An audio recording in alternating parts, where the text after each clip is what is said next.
Recently, Plymouth State University has been increasing campus-wide efforts to ban bottled water, hoping to promote a sustainable, ecologically green campus.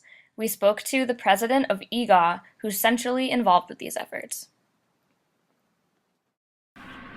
My name is Zachariah Goldenberg. I'm a graduating senior here at Plymouth State University. I'm involved with a number of different student organizations, including EGA and the Nicaragua Club.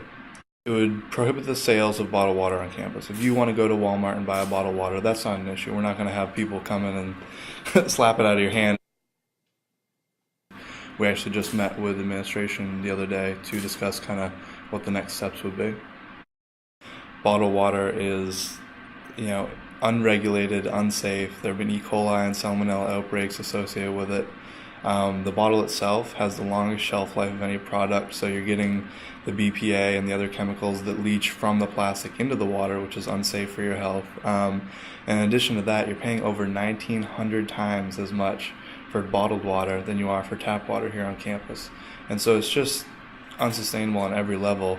PSU goes through over 100,000 bottles a year. It's actually 105,000 bottles. And that's solely of bottled water. That doesn't include soda or anything else. And those are on-campus sales only. If you don't have a reusable bottle, you're able to get one for $5 or something cheap like that.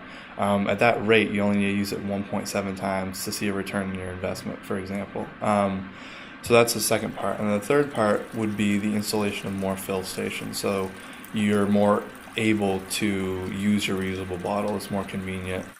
You still will be able to get the other products that kind of have like the value added. So when I say value added, I'm talking like an economic term referring to, as simple as it is, the value added to a product. So flavored water, for example, sodas, things like that you can't just get out of the tap. The biggest obstacle would be the Coke contract the university is signed up with right now. So right now, Coke has an exclusivity contract with the university for 10 years. It won't end until 2018. Professor of Chemistry Dr. Jeremiah Duncan shared some of his ideas on how students can contribute to the bottle ban. For many students, I would question why they're spending the money on bottled water. A lot of them have they're students. They may not have huge incomes, just from a financial standpoint.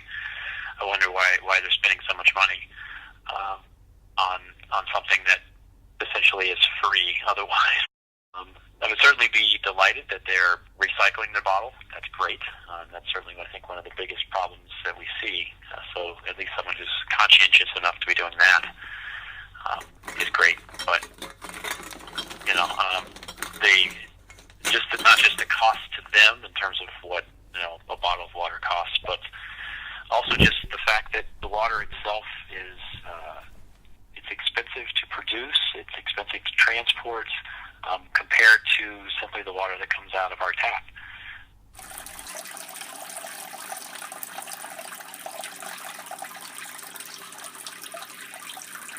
I imagine there'd be a lot of resistance. I think it's definitely something worth pursuing, if for no other reason than just in the process,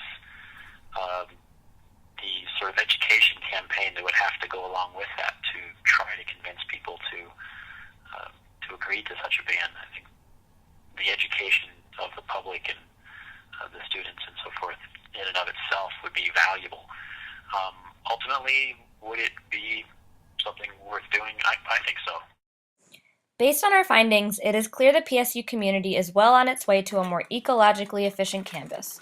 With the ban on plastic water bottle sales underway, and with recycling being on PSU's list of top priorities already, advocates for this cause continue working around the clock to preserve our natural resources, including our beautiful campus.